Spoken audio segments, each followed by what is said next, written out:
Hi friends, welcome back to Vel Saran. எல்லோரும் எப்படி இருக்கீங்க? எல்லோரும் சூப்பராக ஹாப்பியாக இருக்கீங்கன்னு நம்புகிறேன். நானும் ரொம்ப ரொம்ப ஹாப்பியாக இருக்கேன். வீடியோ போட்டு உங்களுக்கு 10 டேஸ் ஆயிடுச்சு, என்ன ஆச்சுன்னு நினச்சிருப்பீங்க. அது தடங்கள் வரலாங்க, ஓரளவுக்கு தான் தடங்கள் வரணும், அதை நான் சொல்கிறேன். முதல்ல இந்த பேஸ்டல் கலர் சாரீஸ்க்கு நம்ம ரிசப்ஷனுக்கு லைட் கலர்ஸ் தான் இப்போ எல்லாமே ப்ரிஃபரன்ஸ் கொடுக்குறாங்க. அந்த மாதிரி பேஸ்டல் கலர் சாரீஸ்க்கு எந்த மாதிரி ப்ளவுஸ் போட்டால் நல்லா தூக்கி காமிக்கும் அப்படிங்கிற மாதிரி தான். சேரீலே உள்ள கிளாத் இப்போ இந்த பல்லு சாண்டல் கலராக, அப்போ ப்ளவுஸுமே சாண்டல் கலரில் பிளெயினாக தான் இருந்தது. அதில் எந்த டிசைன்ஸ் எதுவுமே கிடையாது. அதில் உள்ள அந்த லாங் பார்டர் இருக்குது பார்த்தீங்களா, ஸ்லீவுக்கு கொடுத்துருப்பாங்களா, அது போக மிச்சமானதை தான் அந்த நெக் டிசைனுக்கு வச்சுருக்கு.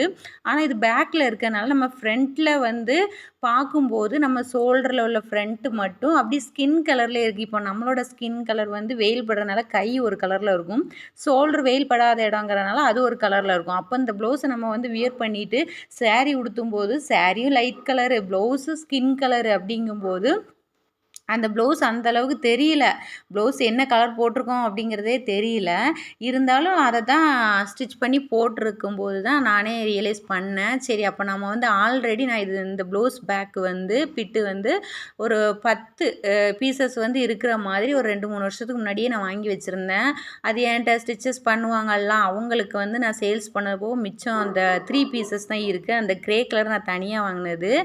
அந்த 3 பீசஸில் இந்த ஸ்கின் கலர் இருந்தது. சரி, அப்போ இதை இதுக்கு ஸ்டிச் பண்ணுவோம். இப்போ நான் அந்த எல்போ வரைக்கும் நம்ம போடுறாங்களா ப்ளவுஸு, நான் எப்போவுமே ஆஃப் ஹேண்டு தான் போடுவேன். சரி, எல்போ வரைக்கும் போடுவோம். ஏன்னா இதில் இந்த எம்ப்ராய்டிங்கே எல்போ வரைக்கும் தான் இருக்கும். ஆனால் இதை நான் ஆஃப் ஹேண்டு தான் போட்டிருக்கேன் இதுக்கு முன்னாடி. சரி, இப்போ எல்போ வரைக்கும் வைப்போம். 90s பஃப் ஸ்லீவ்லே நான் இதுக்கு முன்னாடி ஓல்டு வீடியோவில் 1.5 இன்ச் லென்த்து கொடுத்துருப்பேன் மேலே பஃப்புக்கு.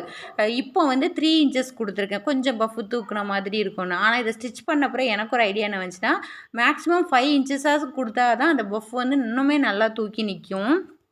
இந்த 3 இன்ச்சஸ் போதும். நார்மலாக கரெக்டாக போடுறவங்களுக்கு ஓகே.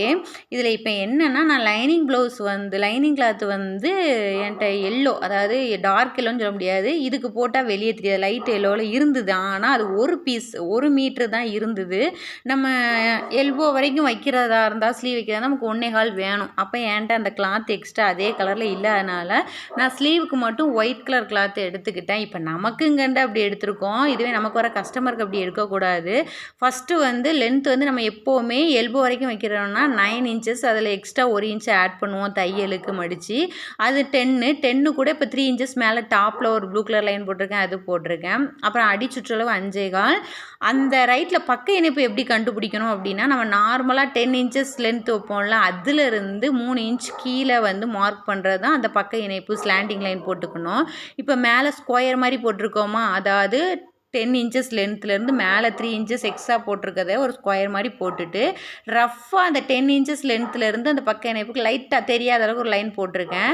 ஏன்னா அப்போ தான் நம்ம ஜாயின் பண்ண ஈஸியாக இருக்கும். மேலே இருக்க அந்த 3 இன்ச்சஸில் அந்த ஸ்கொயர்லேருந்து ஒரு கர்வாக ஒரு லைன் கொண்டு போய் நம்ம ஸ்லாண்டிங்காக கொண்டு போகும். இப்போ உள்வளைவு 1/2 இன்ச்சு விட்டு நம்ம உள்வளைவும் வரைஞ்சிக்கணும்.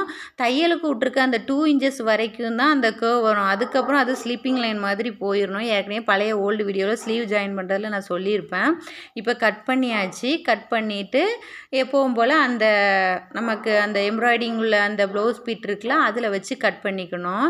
அப்புறம் தடங்கள் நான் சொன்னேன் பார்த்தீங்களா, 10 டேஸ் ஏன் ஆச்சு அப்படின்னா, எனக்கு ஒரு 1 மந்த்துக்கு முன்னாடியே என்னோடய மொபைல் அந்த டிஸ்பிளே ஒரு பக்கமாக விட்டு தூக்கிருச்சு. அதாவது தொங்குற மாதிரி, ஒரு பக்கம் ஜாயிண்ட் இருக்கும், ஒரு பக்கம் ஜாயிண்ட் இருக்காது.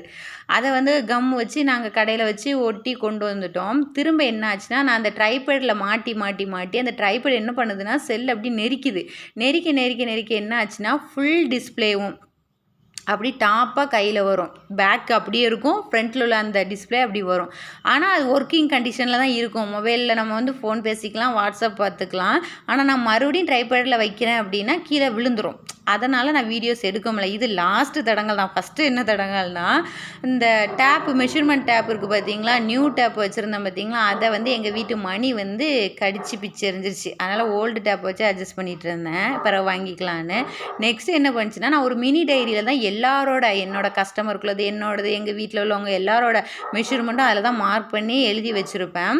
அந்த டைரியை நான் எப்போவுமே இந்த டேபிள் மேலே தான் வச்சுருப்பேன். இந்த டெய்லரிங் மிஷின் டேபிள் மேலே தான் வச்சுருப்பேன். அதையும் தும்பு தும்பாக கிழிச்சு போட்டுருச்சு. அதுக்கப்புறம் நெக்ஸ்ட்டு பார்த்தா, இந்த கேமரா இப்போ உங்களுக்கு ஷேக் ஆகுதா, அந்த வீடியோ ஒரு மாதிரி துடிக்கிற மாதிரி இருக்கா, கண் வலிக்கிற மாதிரி இருக்கா, வேறு வழி இல்லை. ஏன்னா இது பக்கத்தில் தான் இன்னொரு சாண்டல் கலர் டேபிள் போட்டிருப்பேன். அதான் நீங்களே பார்த்துருப்பீங்க, நான் ப்ளவுஸ் துணி கட் பண்ணுற வீடியோவில்.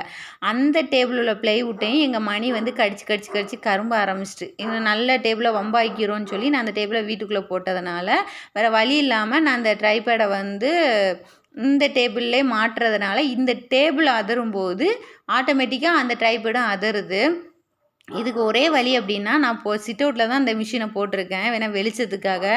எனக்கு வீட்டுக்குள்ளே டியூப் லைட் வெளிச்சத்தை விட இந்த வெளிச்சம் எனக்கு கண்ணுக்கும் நல்லது மாதிரி இருக்குது. நல்லாவும் தெளிவாக தெரியுது. அதனால் வெளியே போட்டிருக்கனால இப்போ என்ன பண்ணணும் அப்படின்னு நினச்சிக்கேன்னா, வெளியே சிட் அவுட்டில் ஒரு கேட்டு போட்டால் மணி மேலே வராது, எதையுமே எடுக்காது. இப்படி ஒவ்வொரு தடங்களாக வந்தனால மொபைல் ரொம்ப இதாயிரும். வேறு மொபைல் வாங்கிறதுக்கு இங்கே இல்லை, அதனால் ஐடியா இல்லை. அதனால் சரி வேண்டாம் அப்படின்னு சொல்லிட்டு இப்போ தான் மொபைலை வந்து கம் போட்டு கடையில் 2 பக்கமும் ஒட்டி சரி பண்ணியிருக்கு. பாருங்கள், பஃப் ஏற்கனவே நான் போட்டிருப்பேன். அந்த பஃப்பில் ஜாயின் பண்ண மாதிரியே தான் ப்ளீட்ஸ் வந்து ஒரு 5 ப்ளீட்ஸ் வச்சிருச்சு. அதுக்கப்புறம் அதை வந்து வச்சேன். கீழே வந்து எக்ஸ்ட்ரா சாண்டல் கலரில் வந்து கிளாத்து இருக்குது. இதை விட்டுட்டு நான் மேலே தள்ளியே எக்ஸ்ட்ரா லென்த்து எடுத்திருக்கலாம். ஆனால் இது 80 பாயிண்ட் துணிங்கிறதுனால நமக்கு வந்து துணி பத்தாது. பிட்டு போடவும் எனக்கு இஷ்டம் இல்லை.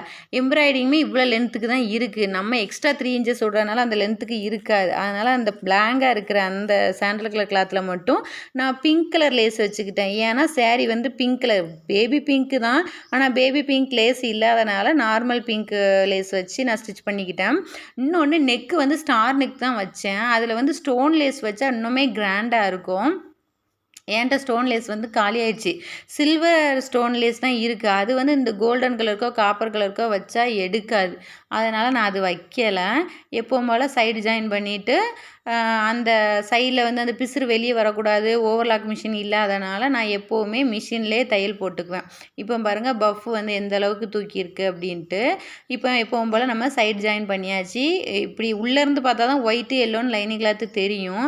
நம்ம வெளியே வந்து இந்த கிளாத்துக்கு சில்க் கிளாத்துக்கு தெரியாது. இன்னொன்றுமே இந்த சில்க் கிளாத்தில் வந்து நம்ம ஸ்டிச்சஸ் பண்ணும்போது இந்த துணி வந்து ஒரு குலைவு தன்மை இருக்கிறதுனால நம்ம வந்து லைனிங் கிளாத்து வந்து ஸ்டிஃபாக இருக்கும்.